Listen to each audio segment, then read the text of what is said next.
Shalom peuple de Dieu, napesi bino mbote na kombo na Yesu Masiya ezanga bino Sœur Rebecca. Na ye lisusu ko partage na bino message o etali mission nanga. Mais totika na moma ona maboko ya Nzambe ya Israël, le créateur de toutes les choses, mokonzi ya l'univers. Yahweh Nzambe, Nzambe na biso. Jésus de Nazareth apesi bomoi eka po biso tobika sali eza na kombo mosusu te kaka na kombo na Yesu. Alors totika moma o na maboko ya Molimo Mosantu yende asunga biso atia biso loboko asa biso bolamu tobondeli na kombo ya Jésus de Nazareth. Yahweh Nzambe natiki moma o na maboko na yo napesi yo nanu merci une fois de plus na grâce ngolo sali biso na opportunité na bolamu na yo Nzambe motema malamu. Nzambe abateli biso kino lelo moyo kilo sambo. Nzambe bolingo. Nzambe mboka isengo mboka ya kimia. Merci na journée pesi biso mokolo banda tubota manam tomona te c'est une grâce tozango pe na kimia toz na ndenge tozai komonela makambo papa na biso bato. Tosatanda kite lelo okolo tokoza na kimia bo kimia otoza nango yondo pesi biso. Ndango tozongisa lokumu epai na yo Nzambe bo santo. Tika te yozwa kembo na video oyo kolo ndenge yolingi kobanda na biso ni bande pe na suka Molimo sunga tia maloba sokola monoko zo contrôle ya nyonso nde lobaka mowumbu na yo zwa na contrôle ya soi na biso nyonso Molimo Mosantu kamba biso diriger biso Saint-Esprit de Dieu zwa contrôle ya pièce au contrôle ya 4 kwa ndako nanga zwa contrôle Seigneur esika video ekokende emema bolamu esika nyonso kolo na lobi ekokende emema bolamu soki ekende esika mabe Nzambe tika te bamona délivrance penda ye moto azomema ngo akanaka kobika te aboyaka na ye kobika namona kaka makambo sola mona na nzela wana na kutu lokwa azomema na esika malamu te mais akutana na yo kolo ndenge sol de terre akutana na yo mais nga nalobi ekende esika bana na yo bazali ememela bango bolamu pe babondela bazwa lobiko pe bolimbisi ya masumu. Nabondeli bongo na lobi gloire et louange à toi Seigneur Jésus de Nazareth. Molimo Mosantu aza malamu, Molimo Mosantu aza bolingo aza contrôle na biso ebandeli pesuka. Molimo Mosantu Nzambe obiso toza kobondela Nzambe obiso toza kosambela toza kosalela yende Nzambe motema malamu yende Nzambe bolingo yende abengi biso na nzela na ye po asala biso bolamu. Nzambe mutakabeli biso bolamu oyo tozwi ngolu memba biso ya koteya liloba Nzambe eza grâce oyo biso tozwi na nzela ya mwana Nzambe. Jésus asopi makila po tozwa pomo ya seko sali eza na kombo mosusu te ezali na nzela Nzambe oyo balingi bandimela Yesu bapesa bomoi na bango na Yesu bakotatola na Romains 19 batangi ata ntina 13 eza wana mpona kosunga libota na nkolo Yesu Masiya.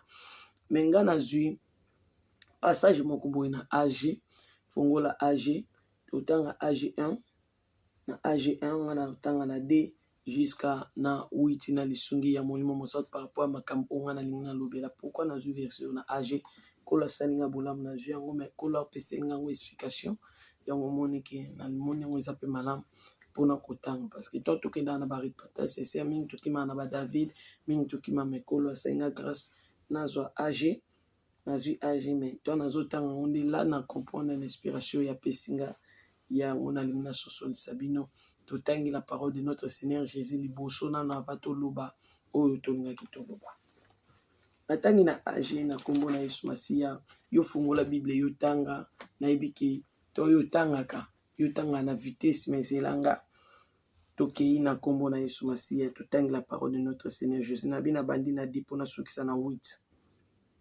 Yawe ya nguya nyonso alobi boye tosambela na liboso Nzambe o aza tonda na nguya Nzambe ya nguya nyonso alobi boye bato ya ekolo oyo balobi te tango nano tango ya kotonga lisusu ndako ya Yawe ekoki nano te. Eza na bato mosusu o bazoloba ke tango ekoki nano te po totongela Nzambe ndako parce que Nzambe avanda su na ndako bato batongi te Nzambe avanda na nzoto na biso moto Bible lobi déjà tozali temple ya Molimo Mosantu Est-ce que ngai Rebeka nakoki kotonga ndako ya Nzambe na bomoi na ngai? Parce que Bible ezoloba na biso kuna na Psaume 51 na 20 David azoloba kolo tonga lisusu lopango ya Yerusalem. So totangi kuna na Esaïe Nzambe azolakisa biso ndenge akotonga biso.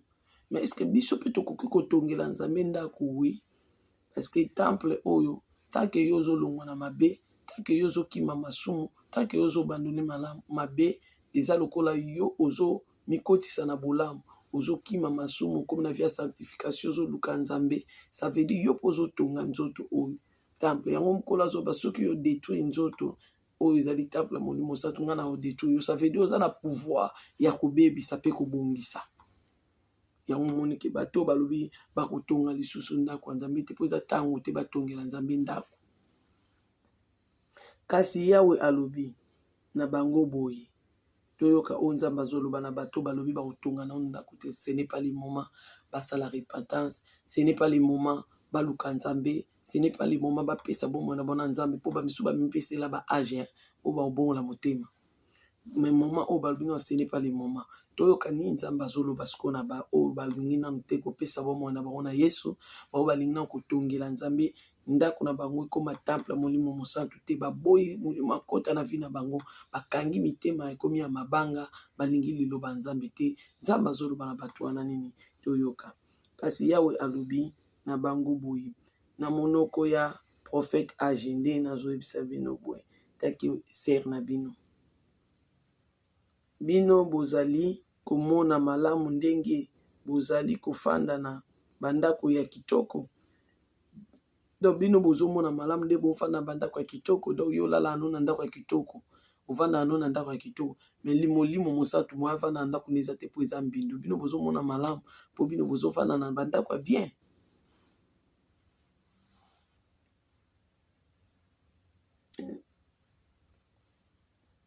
Penza nzoka nde ndako na ngai ezali kaka ya kobeba.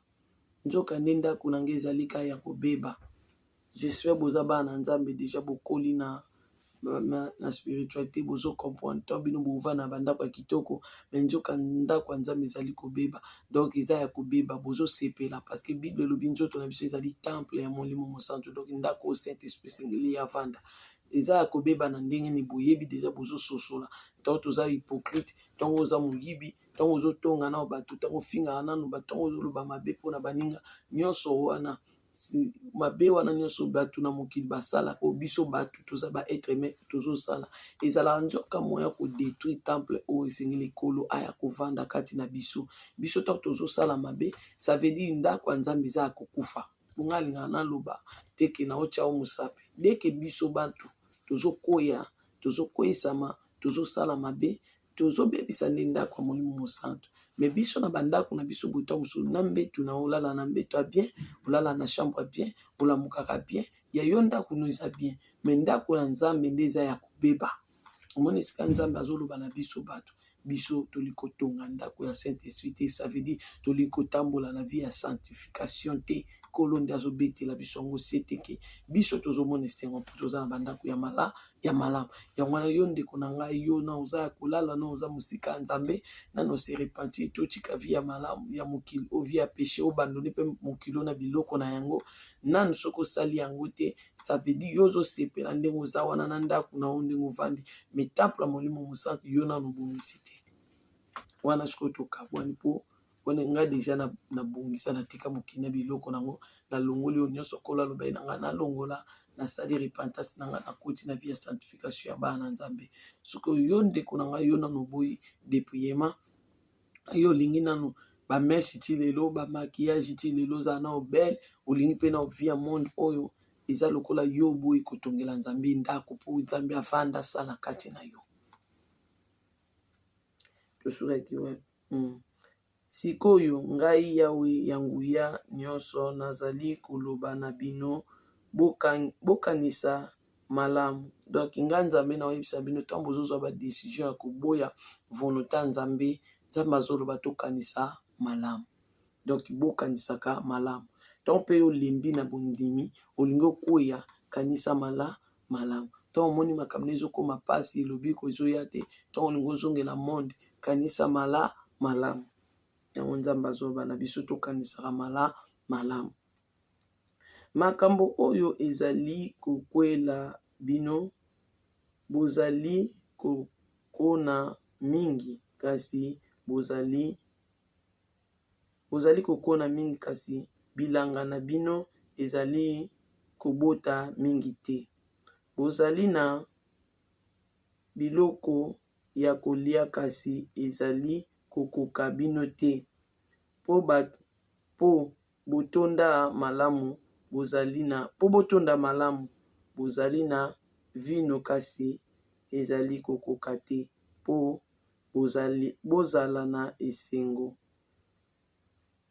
Bozali na bilamba kasi ezali kokoka te. Mpona ebatela bino na malili pe na lifuta oyo mosali azwaka. Ezali kosila lokola entier yango na bilanga ezali na madusu. Yawe yanguya nyonso alobi boye. Bokanisa malamu makambo oyo ezali kokwela bino. Bokende na bangomba mpona kozwa banzete ya kotongela ngai lisusu ndako.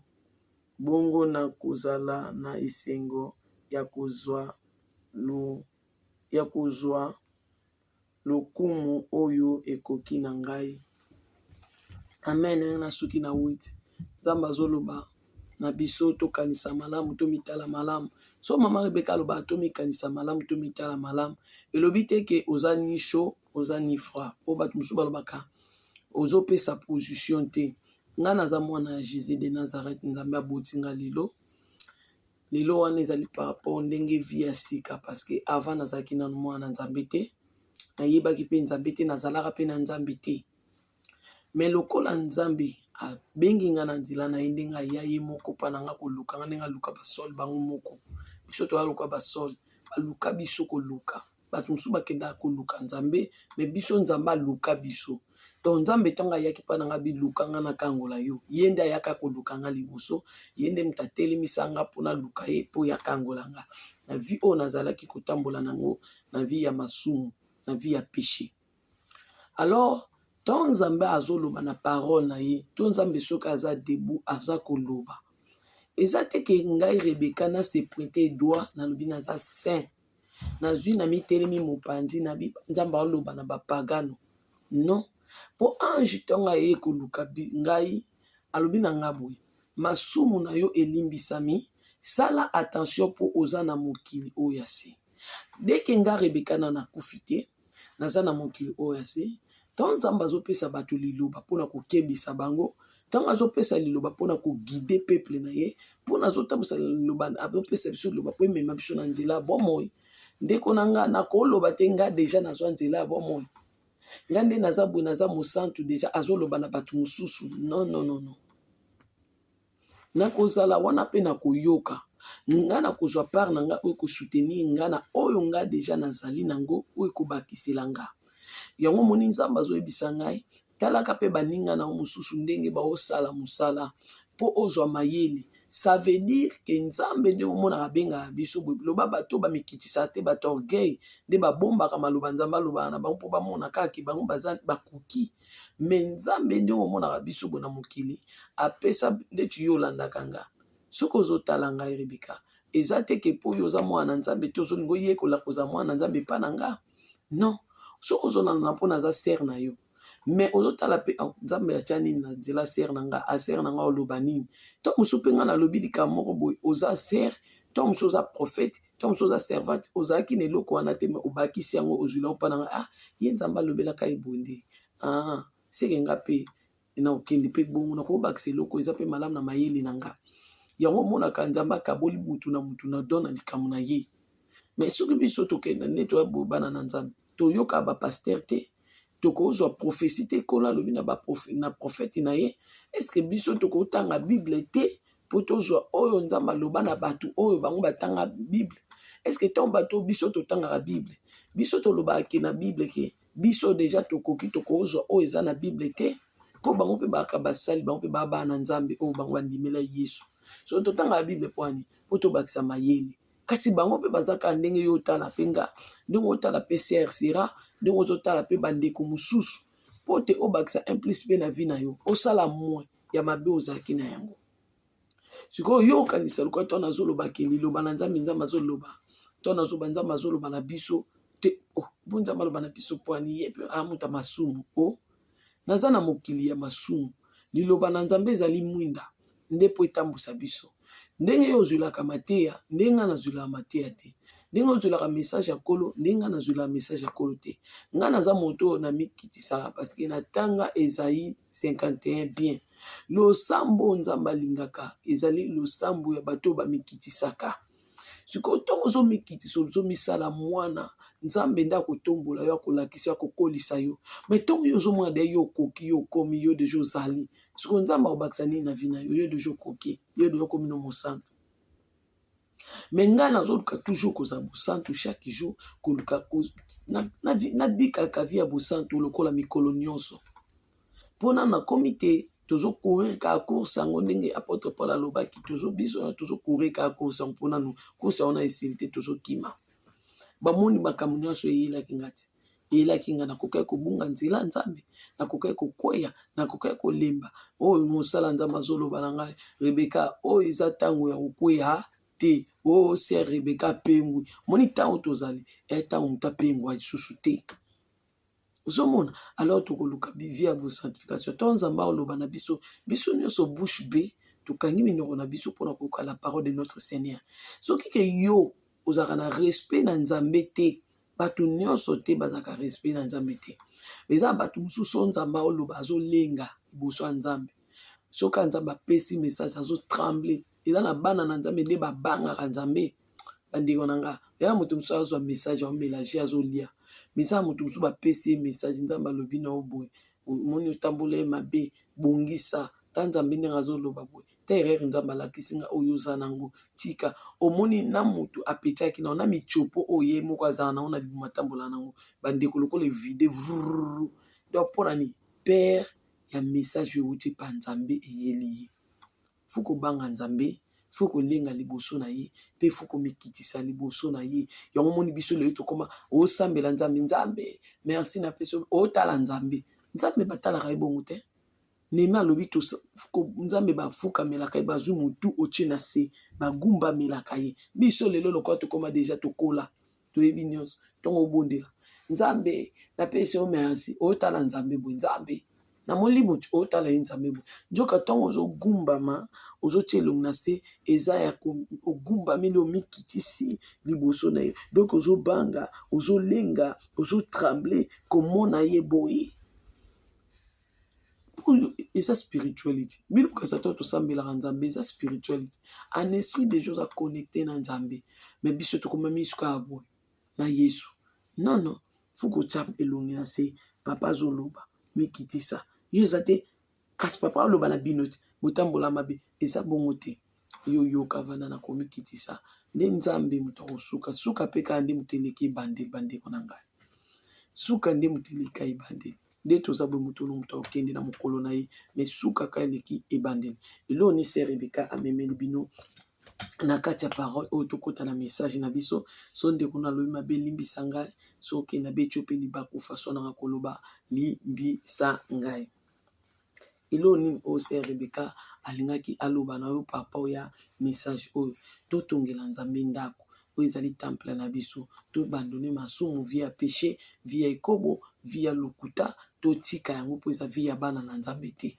tobika vi ya bana na nzambe na kati ya sanctification la repentance sincère ndako nzambe apesi ngai yango ke ote ya repentance sincère la repentance sincère bato ebele bakanisa repentance sincère eza mpena kaka esuki kaka place oyo balobi ke koyambola masumu na motema no mobimba esuki kaka wana non la repentance sincère c'est une recherche lokola nga nayebi yango malamu nasimbela nzambe wana yango nazolakisa bino lelo repentance sincère. Nzambe atindeli biso message na monoko ya mama Serake ta oyo tozali eza temps ya préparation ya âme. Alors temps ya préparation ya âme oyo biso tozobongisa âme na biso ezali vie pe ya repentance sincère. Vie ya repentance sincère ezaka nzambe yokelanga mana motema na mobimba limbisa ngai osali polibisi non. Vie ya repentance sincère na ndenge kola bi préparation ya âme bomi bongisa bozala toujours mituna bino ya kokanga liboso na nzambe pende totambola boye mitu déjà koma ya kokanga po tokoma na basuki naturel bamisusu eza mikusi ezobota sika bamisusu ekoli bamisusu aokoka lisumu mutu po elele te ekomeli evi na ye. Alors ndenge eza wana tosebongama tobandi kolongola oyo biso totiaki to tosisi kolongola yango physique nayebisaki bino tobanda kolongola yango spirituellement tobanda kolongola yango na bainfluence na yango obandi na bavernis babiloko oyo otiaka otobolaka awa otiaka awa okendaka otia tatouage babiloko nyonso oyo omemaka na vie na yo okolandela yango spirituellement. Mais la repentance sincère ça nous pousse à nous faire à quête. La repentance sincère etongo dungu kota na repentance sincère bien pour avoir yo kota na repentance sincère bien eza mutu oyo aza na conscience. Soko oza na conscience ya vie na yo pe ya mabe na yo ndo osala repentance sincère malamu. Mais soko oza na conscience ya vie na yo te ya mabe na yo te mo osala repentance sincère malamu eza te parce que c'est une miroir oza kotinda o mitala malamu. Po bato mosusu bazokisa bango na mitema pe bango bakomisa mitema na bango boloko prison bakanga bato wana na mitema. Alors fu bato wana bafungwama bazala libéré motema na yo ezala peto yango ozomona kola azolaka biso na Bible ya Ézéchiel 36 ki akopesa biso mitema ya sika. C'est esiko ya okoma sikoyo liloba na ye biso tozala peuple ni ya ozanzambe na biso po anita changer loboko ya sika po loboko no pe koma ya kala mazoke changer motema. Ça veut dire eza na enseignement na makambo eza yo na kati ya motema na yo moko yebi eza na bato mosusu babotama déjà bakaba bango na banzambe ya mosusu na bafaux Dieu eza faute na ete eza faute na ete ndenge lelo oyo ayebi nzambe te eza faute ya baboti na ye fu yende siko mwana aluka nzambe ata ndenge azoluka nzambe boye baninga na nzela solongaka na nzela lokuta aluka nzela solongo ezalaka ndenge nini atuna baoyebisa ye. Parce que na kati ya repentance sincère tomona ana azokaba mwana ye nanu kuta azwi mwana ye te mapesi elaka soki opesi nga mwana ya mobali nga na koya kotika ye awa na service na yo na kobonzelo ye na kopesi comme likabo mwana nga asalela yo mpe ana ntango azobota ana akoki kocomplir maloba na ye. Ça veut dire eza na bato baloba maloba bakaba yo nde pa banzambe mosusu nde sikoyo yo ntongo ozokola yango mona osalelaka banzambe mosusu eza déjà maloba balibota etia to bafamille batia.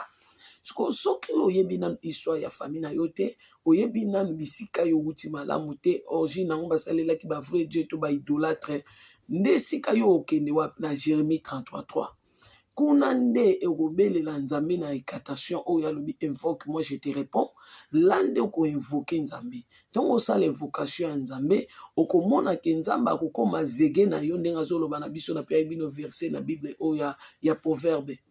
Nzambe ndenge alobi babetaka zege mpona koyeba makambo mais ezanga nzambe nde napesaka yano ozwi verset wana ya Jérémie 33:3 oyo kosangisa yango na version eza na proverbe napesa bino na video ileki mpona ke osangisa yango epesa yo eyano oyo oza koluka ya état d'âme na yo ya vraie vie na yo parce que po yeba korenonce na yango bakaba ngai wapi bateka ngai wapi tindo okoma bongo nzambe te mutu apakaba yo kuna eza na bato baloba maloba lokola ba ana mpe bakokisa maloba na bango bapesa nzambe comme likabo. Ozomona eza na mutu mosusu mama wana akeluka ye pa ya nganga to mama na yo ake kosambela banzambe mosusu banzambe wana baoblige ntongo yo kobota sala mwana no boye toyela biso mwana yo boye to nzambe azopesa anani oyo nani koko na biso Abraham mwana nzambe peka ye moko azwa kosenga mwana wana abonzela ye na hotel yo babonza yo wapi. Alors la repentance sincère ça nous pousse aussi à faire recherche ya vrai état d'âme na biso makila na yo oyo ti okoma motema makasi bolinga sukomba Yesu te okoma ennemi ya bato ya vérité okoma ennemi oyinaka bato kaka balobaka vérité oyina bango. Donc yo so boni moto aoteya ne kaka sango malamu ya Nzambe. Donc yo place ozali ata bateyi yo te, ata balobi likambo na yo te kombo na yo te, yo pesi oka kanda. Kanda wana ya kopamba te, kanda ene yaka paske bango bazwa yo bakenda koteka yo, bakaba yo na bafoji. Donc yo fo luko nzela solo, parce que omona moto atangi kombo na yo te, moto alobi likambo na yo te, yo epesi okanda mpona nini? Po biso nde toteyaka bana na Nzambe boye, toyebi bakombo ya bana na Nzambe nyonso te bana mokili oyo. Toza koteyaka parole de Dieu, totie yango wana na etando eke. Ba o bakozala poussé par l'esprit batala batali. Mais yo to ozwa kokota na video otala. Oyebi ke déjà ser o alobelaka Yesu asolo. Nzambe ya Abraham, ya Isaac, ya Jacob. Pe ya précisaka bien que le créateur de toutes choses, mokonza l'univers, ne Nzambe o yateyaka. Pe boyebi bien yazo croire na Jésus de Nazareth lokola Nzambe. Boyebi bien pe yazo ayebi ke makila Yesu ne sala boyokani ya ye na Nzambe, ne sala yazo bolimbisi ya masumu. Boyebi yango déjà malamu. Mais toko yo zo kobaka ko ya otala ba video yondo zo koluka bitumba. Ngana zo koluka bitumba te yondo tikaka ndako no zo koluka bitumba epa ya bato bayebi vérité. Ozo koluka kobongola motema te, mozo koluka lobi nini epesi ozo koluka kanda na makasi. Ce n'est pas bien mwana Nzambe. Po Nzambe mutu asala yo, okoyi na Nzambe to koma kolandela bato ya Nzambe lokwa sol azaka kosala kala. Mais boto bozo sala musala sol, botala pe suka ya sol. Asuki ndenge nini jusqu'à kayo kobongola motema, jusqu'à kayo kanga motema na yo makasi boye oboya kotongela Nzambe ndako. Tika boboto kimia ezala likolo na yo, bolamu evanda na motema na yo, kimia penze kotela yo.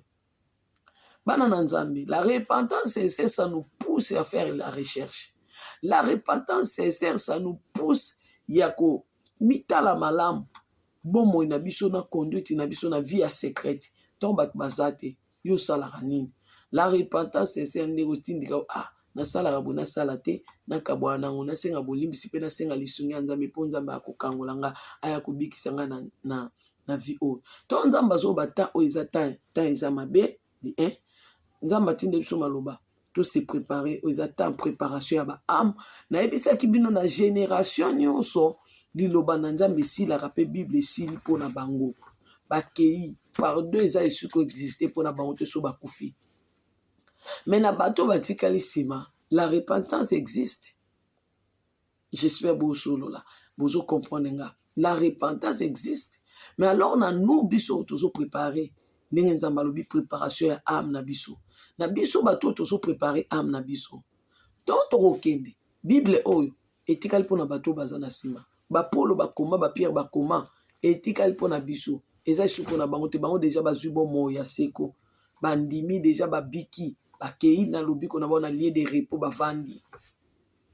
Ndeko na ngai to sutuka te to tanga Bible. Ndeko na ngai to tanga makomi na Nzambe. Soko moni vi na yo mami suisa yo bandoni famille wana o renoncer nango tu pas okoki kosala yango. Na Bible awa nyonso ezali Nzambe azoloba na biso nani bazoyebisa Nzambe tata na ona mama na bandeko no ba libanda famille no ba libanda bandeko no mama no na bandeko no ba libanda bazoluku Nzambe alobi bandeko na baza otozokabo tozoyoka liloba Nzambe abazoyoka liloba Nzambe azotiango na misala nde bango bandeko na nga. Nzambe azoso otangi bien na Bible Nzambe azoba bokanisi na yaki na nini na yaki na yelaki bino boboto na yaki na epée na yaki na mbeli ya kokabola ngande na ye kokabola mwana na papa boki belle fille na bokilo na ye mwana mobali na papa na ye mwana mwasi na mama na ye nde kokabola parce que tango bango baza na Nzambe solo te baba kokwa liboso te yo ko boya nembi bo sosolanga malamu basa bakokwa liboso te yo ko boya koko na nga boya nga koko na nga boya ngoza kokwa liboso te baboya na vie. Tant que yo zoza na nzela molilinga na nzela pour les Bible lobi a pas de relation entre les ténèbres na lumière. Donc ton Bible loba bo ba pasteur ba loba na bon moto aboyi koko na ito aboyi mama na ye asumuki to akoboya mama na ete siko po ani po za ndoki koboya mama na oto bon soki mama na ngaza na nzela mabe nzela kufa nzela na kanga makana ye kaka na klanda ka ye kaka non na côté ya ekolo mais soka boyi soko tali bien na Bible o bino bote ya bana na Nzambe mabe So otali bien na Bible omonaki bato o bateyaki bato sango malamba o bandimaki balandaki Yesu bao baboyaki bakende na nzela na bango nzela ezalaka kokokana te. Yo bimi na famille wana elobi te ke bato ya libota wana ndenge obimi na famille wana nde bato ya libota na nde okozala na bango vi na o mobimba yo kozala na bango non. Bible elobi soki olingi olanda Yesu fotika nyonso landa Yesu. Donc il s'agit na famille pour landa Yesu pour bika tika. Nga ndeko na bino na moni bolamu nzambe oyo musika libota na ngai. Nazalaki wana bazolesanga biloko ya mabe. Nazalaki wana bazolukela nga liwa. Nazalaki wana bazotatola na monana bango ye loba kufa. Mais so abiki Kishasa. Mais nzamba salinga grâce na musika oyo ameminga na yeba ye na vanda wana nzeta malili. Luka nzete alobi bo luka nzete o po botongela ndako. Nzete oyo ya soazote na biso eza nzeta bomoi, l'arbre de vie. Kende na Apocalypse 22 yo okutana nzete oyo. Zwa nzete wana tonga vie na wana. Pe omona makasa moko eza wana na Apocalypse 22. Makasa wana ezobikisa bikolo nyonso. Po bino mona kaka o bato batretaka na bamakasa Yesu paza na bamakasa oyo ezobikisa bikolo nyonso. Makasa wana eza na Apocalypse 22. Kuna okutana nzete ya bomoi, kuna okutana bomoi. Maya bomoi. Kuna pe okutana makasa oyo koki ko utiliser na Apocalypse 22 po yo bika. Po yo zwa bomoi ya seko. Nini o eza na Bible te oyo kokoluka yo zwa. La repentance, ça nous cherche. Au moni ba Bible o soko tango bien ndeko na oya ozala sauver na suka. Mais soko zo tango bien to sutu ko zana bakoko na bino ya mabe na lie de tourment. Soko tali bien batu na kala bandolo bake nazo kufa nazo kelanda bakoko na ngai. Nazo kufa nazo kende kolanda bakoko na ngai. Bandeko yo koko ni yo kolanda mukolo kokufa. Famille ni yo kolanda mukolo kokufa. Oye place baza. La repentance nde osalota la vie oyo bango ba vivaki na o vie oyo zo vivre. Alors so yo zo vivre vie ya bana nzambe okolanda bakoko Noé, okolanda bakoko Abraham, bakoko Isaac, bakoko lokola bakoko Jacob po mo azobenga biso na Esaïe 43 quoi. Israël ekolo ya Jacob. Yo zaka ekolo ya Jacob nga na zamu te so bandundu te parce que Dieu nous a donné ekolo. Abenganga Israël ekolo ya Jacob. Isa ndenge nzamba abengelaki nga. Sikoyo naze ekolo ya Jacob. Nga na kolataka na coutume na batotemi wana non. Na renoncer na yango. Po na zui déjà mboka ya sika. Na zui yango déjà anase. Alors na bando luka siko po na va na mboka o na kotambola bo na kokende bwenzela o bakoko na nga banani na bando luka bakoko na nga na Bible. Koko na mina za koko liboso te na Bible. Sem pas za koko na oti bana Noé. Baba koko na yo. Usomona. Bakoko liboso mokili. Yo luka bango te. Yo ken vana ba o batambola na kubanga nzambe te na via sanctification te. Yo ke landa bakoko ni. Estali ton ko se retrouver dans lieu de tourment. C'est le moment ya ko se repentir, ya ko abandonner makila famille. C'est le moment, c'est le temps. Quand on dit la préparation des âmes, c'est le moment ko vider makila na bango na nzoto na biso, ko kotisa makila Yesu, e kota pe ganga e kangola biso sokola biso e sikola biso to zo bomo ya sika. Osa ne siko kende na itada makalate na pa Yesu. Faut renoncer même na yo moko na vie oyo lingaki mokili. To lingaki mokili, to tika mokili na biloko na ya yango. To landa Yesu to zo bomo ya seko. Yesu aza zege na biso yenda kotalisa biso makambo nzambe ya Jérémie 33:3. Nzela bomo eza awa na se. Ne tozali awa to croire na ye na Rome to tatoli ke Yesu ozali kolo. Pamba te nzambe mutu asekuisa biso na ndimi yango nga Rebeka na motema na ngo bape na lobi yango polele na miso ya bato. Tinde na loba aboyi yango na kokisa liloba nzambe. Na tato na miso ya bato, na tato ninga moko secret, na tato na miso ya bato pe na kubika. Alors Bible est-ce que bandi kolakisa mutu akubika aikoza ndeni. Nzamba zoloba na Jérémie na Psaume 51 na kobikisa mutu oyo alandaka ngai. Na kobatela mutu oyo andimaka ngai.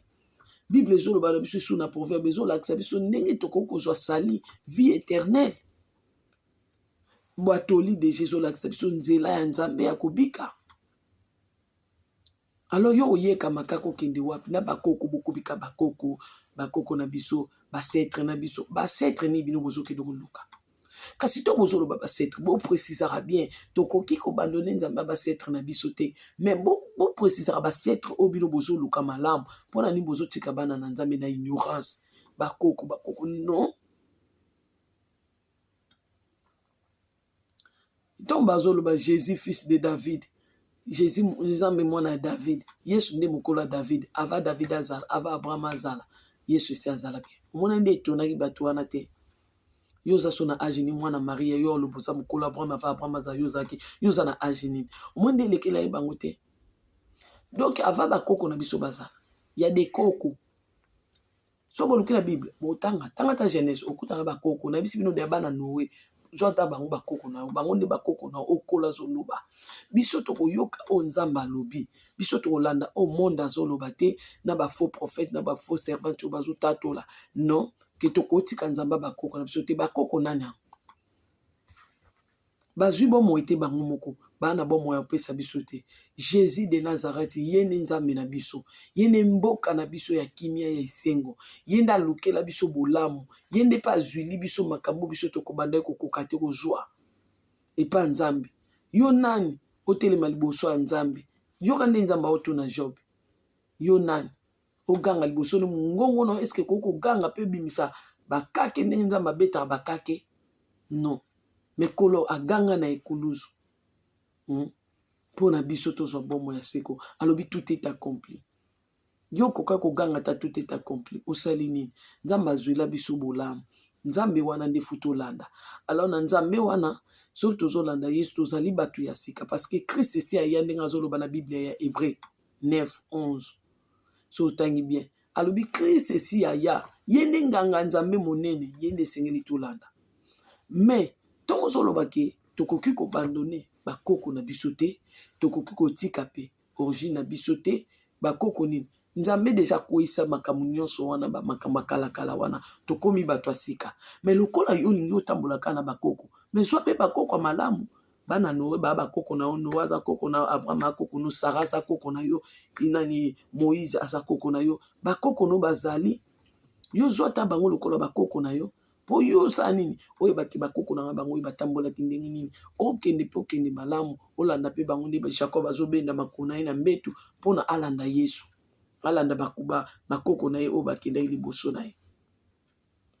Kebo ya oya kokunda malibanda, kebo ya kobika via libanda ya Yesu sake yo yeba likola ba makambo bino bozolanda ya bakoko ya bakoko ya bakoko. Non eza na makambo za kashi wana.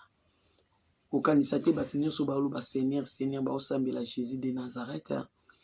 Kokanisa te nzambe na bango eza Jésus de Nazareth. Po ani biso tozotombola kombo ya Yesu, po Yesu apesi biso kombo na ye. Sali eza na kombo mosusu te, mobeleka kombo na Yesu. Tokolakisa bato ka kombo na Yesu koyambola masumu po tozwa vi ya sika. Tobongola mitema na biso. Ozomona ndenge eza wana tosala repentance sincère. Oya sala kite akota na repentance sincère. Mitala malamu tala esiko koisami. Nganda mabenga nga na repentance sincère. Baboya kango te. Mboka na biso ya kimia. Nzela mosusu ezate. Alors la repentance sincère ezo sala ki yo omitala malamu. Nde na lobi na yo oyebe siko ozalaki po kabwana yango okota na vino asika po Yesu esipe aya. La repentance sincère c'est ça. Ezali donc mutazo yambola masumu. La repentance c'est une conscience. La repentance c'est un abandon du péché. La repentance c'est ça eza lokola muto akoli azu maturité sko ayebi nzela yebi kotambola muto abanda nguluma na kati ya bapotopoto azokuya azosimba salite. La repentance c'est eza muto misu eza rufungwama. La repentance c'est elobaka tala makambo ebele ezaka na kati oyo tokoko définir na la repentance sincère. Nous mon repentance sincère. Donc le quoi biso to yebi repentance sincère malam de mon ba verset ebele soko lingo yambola malam na pesa bino ndamu na obloukela bino na royela bino ko lobela bino. La repentance sincère et iso mema biso wapi. La repentance sincère iso mema biso na nzela nini na olakisa bino nzela chemin ya lola ndenge bat bakenda ngo eza ndenge nini nzela lola eza awa eza nzela kondima mais fui ton ndimi eza na ba principe eza na bandenge kolinga fo tambola na droiture po yo kota lola. No mona lola o to uta na éternité to kozonga na éternité. Nzamba lobi to préparer âme na biso. Préparation ya âme eza message moko to kokotika te à chaque fois to kanisaka yango la préparation ya âme. Donc ngai talaka âge na yo pe kotala kate yesu ya mokolo nini bapôtre Paul bateya yesu azoya yo pe tala kake yesu ke na age na yo eske nga na omikendele liboso na koyokela ye kuna te to na koyokela etake naza vivant awa prépare na nyonso bondela nzambe tongela ye ndako mpo ye mpe avanda yesu atongi ndako yo obebisaki alors eza na part ya homme mpe yosala mpo yolongola bamakiyage okola boyi elobi te ke nzambe fo ya kopangusa to basage femme alola baya koswane yo yo fosala part na yo longola bameshe mpe longola yango spirituellement vraiment eza na influence moko ya mabe sokola fongoli bino misu bomona tolongoli yango mpe spirituel na makila na yesu mpo ozosokola ozopetola ozoboya babiloko wana na bato bokendaka kochacha balanti wana fu bolongola biloko wana mpo te mokolo ya suka tozobanga oyo koparaître salite robe salite bato ebele bazotashe baninga donc fu kobosanaka te kosokola robe na wana makila na yesu mpo bible ezoba na apocalypse baoyo bazalaki mayele basokolaki bilamba na bango barobe na bango doki na makila ya mwana meme donc tosokolaka toujours bilamba na biso.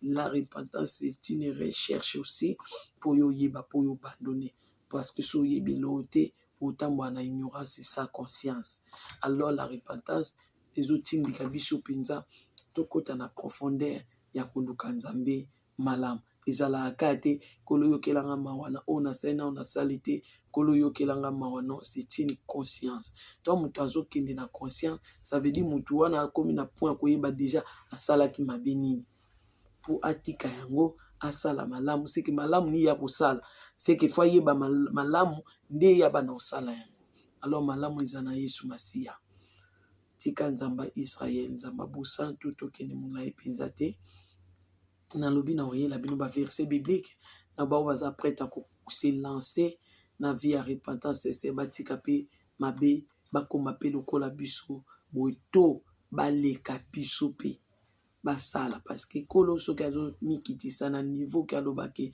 biso tokosala plus ke ye ça veut dire kola mikitisaki na niveau nini alors bato mosusu oyo na bayebi nzambe te so bayebi nzambe baolukaka te basuka na se na biso to na niveau na biso bango mpe fuke bamata baleka ata ser oyo nga fu naleka ye mpenza nasala mpe na makasi naleka ye mpo te nasala lisusu mie mpo ye deja asali oyo azosala wana nga na kosuka esu wana te futo namata nazwa mpa nzambe barema mpo naleka ye mpo te to ya sango malamu mosika tika nzambe apambola bino ezali position na ngai ndenge na ngai to mosusu ya koloba komikitisa mpona koteya mpe moto aza pembeni na yo amona te ke ozotraite mabe ezali na façon mpa na ngai eza façon nalakisaka bandeko na ngai mpe bolingo ke omoni ke tozalaki bato ya mabe mais nzambe azosenga biso tosi repentir